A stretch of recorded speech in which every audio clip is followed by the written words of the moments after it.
नमस्कार। Physical education सबसे महत्वपूर्ण सब्जेक्ट। हर एक सब्जेक्ट अपने आप में महत्वपूर्ण है, लेकिन फिजिकल एजुकेशन सब्जेक्ट है वो सबसे महत्वपूर्ण इसलिए है कि सारे सब्जेक्ट्स मीन्स अपनी लाइफस्टाइल सब का बेस फिजिकल एजुकेशन से है। क्योंकि फिजिकल एजुकेशन ये जो शारीरिक शिक्षा अगर आपने प्राप्त कर ली तो आप शारीरिक रूप से, मानसिक रूप से, सामाजिक रूप से और आध्यात्मिक रूप से सुदृढ़ बन जाओगे। और अभी जो परिस्थितियां अभी चल रही है, ऐसी जो महामारी, इसने तो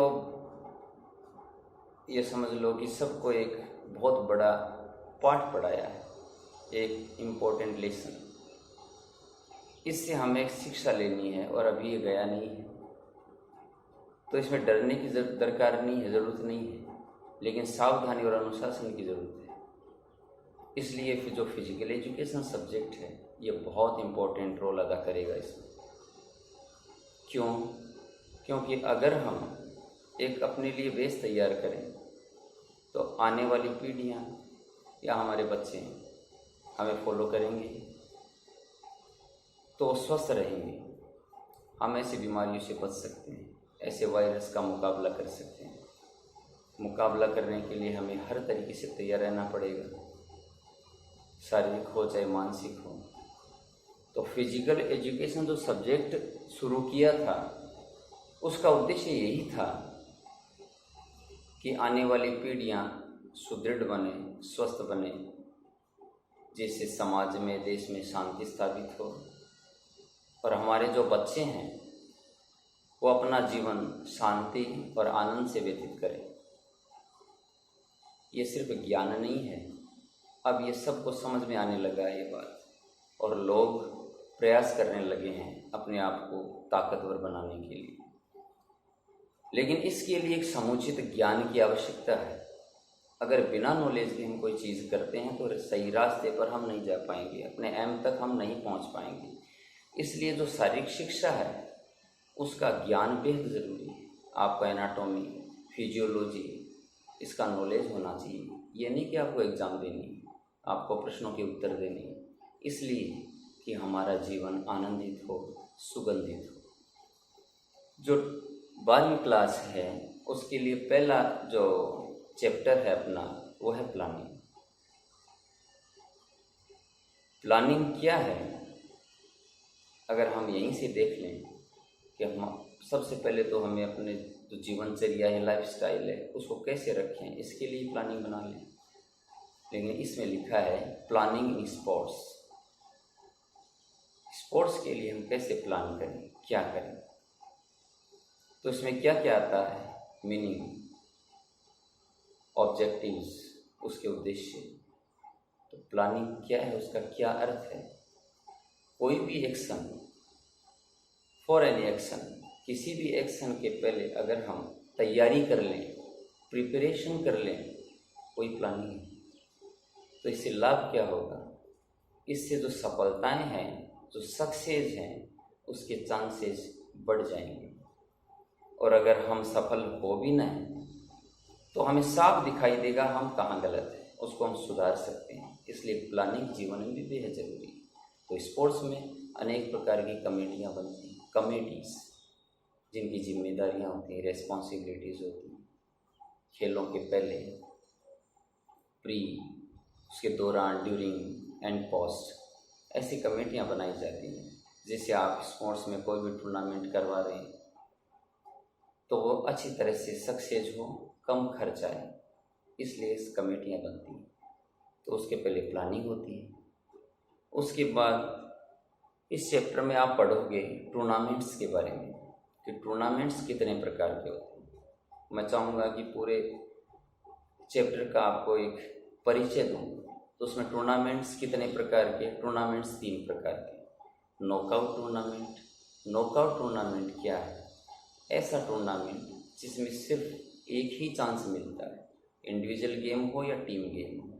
अगर आप पहला गेम हार गए, पहला मैच आप हारते हो तो दूसरा चांस आपको नहीं मिलेगा। ये नॉकआउट टूर्नामेंट। दूसरा टूर्नामेंट है लीग, उसी का नाम है round robin tournament. And third combination tournament. Combination क्या? नॉकआउट एंड लीग टूर्नामेंट का कॉम्बिनेशन। तो ये 3 प्रकार के हुए टूर्नामेंट्स। अब टूर्नामेंट्स के लिए नॉकआउट टूर्नामेंट कैसे करवाया जाता है? नॉकआउट टूर्नामेंट में ही बाइज दी जाती है, ड्राज डाली जाती है, सीडिंग होती है। ये क्या क्या है और ऐसा क्यों करते हैं? नॉकआउट टूर्नामेंट में ड्राज क्या है, फिक्सर्स क्या है? तो जो टीमों की संख्या है, नंबर ऑफ टीम्स, उसमें ये देखा जाता है कि वो 2 की पावर में है कि नहीं। 2 की पावर, जैसे 2 की पावर 2 यानी 4, 2 की पावर 3 8 16 32 64, तो उसके हिसाब से ड्राज जब डाली जाती है तो पहले ही राउंड में से टीमें बाहर होती है, आधी टीम बच जाती है। तो उसके बाद जैसे आगे जाकर 4 टीम रहती है, क्वार्टर फाइनल में 8 टीम रहती है, फिर सेमीफाइनल में 4, फिर 2, फिर एक विनर टीम रह जाती है। तो अगर टीमें 7 हैं, 9 हैं, 19 है, तो उसके लिए एक सिस्टम है बाइज का, बाई दी जाती है। अब बाई किसको दें? इसके लिए सीडिंग है, फिक्सर्स है। सीडिंग क्या है? एक स्पॉट है टीमों को सेट करने का कि टीमों को कहाँ रखा जाए। तो उसके लिए ये ध्यान में रखा जाता है लास्ट ईयर की विनर्स और रनर्स अप टीमों के लिए। तो ये डिटेल से मैं बोर्ड पे आपको समझाऊंगा। अभी इसका एक परिचय दे रहा हूँ मैं आपको सिर्फ, कि ये भी हम देख पड़ेंगे कि ड्राज कैसे डाली जाती है। और उसके बाद में इंट्रामुरल और एक्स्ट्रामुरल टूर्नामेंट्स हैं। ये टूर्नामेंट्स स्थानीय स्तर पर भी होते हैं और अपनी स्कूल या कॉलेज के स्तर पर भी होते हैं। इंट्रामुरल टूर्नामेंट्स हैं।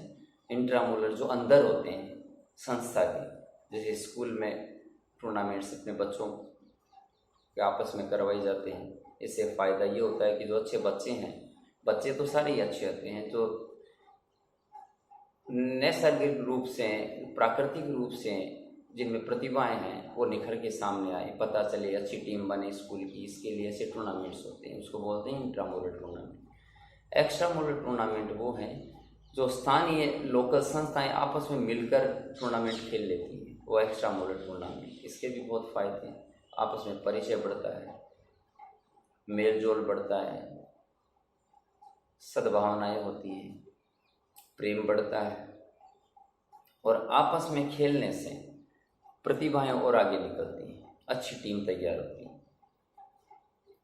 तो कल हम एक बार फिर देखेंगे और मैं आपको समझाऊंगा कि ड्राज कैसे डाली जाती है।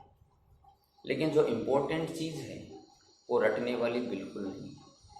फिजिकल एजुकेशन है ही नहीं ऐसा कि आप उसको रटो। और अभी कोरोना काल में ये बता भी दिया है, 10th और 12th की ये जो एग्ज़ाम ही नहीं हुई है, तो इसमें काम क्या आएगा आपके? कोई ये देख लें कि एग्ज़ाम तो ही नहीं अच्छा रहा, जैसा पढ़ा या नहीं पढ़े तो भी कोई बात नहीं, लेकिन उन बच्चों से आप पूछिए जिन्होंने बहुत तैयारी की। अब वो ये देख लें कि हमारा तो इससे बेकार ही गया समय। बिल्कुल नहीं। जो मेहनत करता है उसका समय कभी बेकार नहीं जाएगा। आपको आगे जाके कंपटीशन में बैठना है, तो जो आप पढ़ रहे हो, जो आपके ज्ञान है, आपका जो नॉलेज है, वो बेकार नहीं जाने वाला है, वो तो काम ही आने वाला है। तो जो बच्चे ये देख लें कि एग्ज़ाम नहीं हुई या नहीं होगी तो हम अपना समय ऐसे ही व्यतीत कर दें, तो ऐसा न करें। आप अपने सब्जेक्ट को बहुत प्यार से, बहुत रुचि से पढ़ें। और फिजिकल एजुकेशन बहुत इम्पोर्टेंट है। आप कहोगे तो फिर इंग्लिश नहीं है क्या, मैथ नहीं है क्या? सारे हैं। अगर आप शारीरिक और मानसिक रूप से स्वस्थ नहीं है तो वहाँ तक आपकी अप्रोच होगी नहीं। इसलिए मैं ये चाहूँगा कि फिजिकल एजुकेशन का नॉलेज हम सबको अच्छी तरह से हो, जिससे हम वास्तविक रूप से स्वस्थ रहें। धन्यवाद।